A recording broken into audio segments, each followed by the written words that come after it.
Kamusta mga kaswerte? Papa Cool po pala naghahandog ng pambansang horoscope sa inyong lahat. Ikaw ba ay pinanganak sa buwan ng January 20 hanggang February 18? Kung oo, ikaw ay nabibilang sa horoscope sign na Aquarius. Ang isang tao na Aquarius ang sign ay may ugaling progressive, parang hagdan, pataas ng pataas ng pataas, at may malasakit sa kapwa. Tungkol naman sa love, ang hinahanap mo yung intellectual connection. Wow! At sa career, magaling sa technology at social advocacy.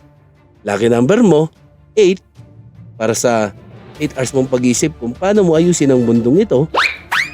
At ang lucky day mo, Sabado, dahil isa kang alien sa mundong ito.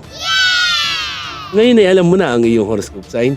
Para lalong lumapit sa iyo ang swerte, mag-like, share, subscribe, and follow para malaman mo rin ang iyong daily sign prediction.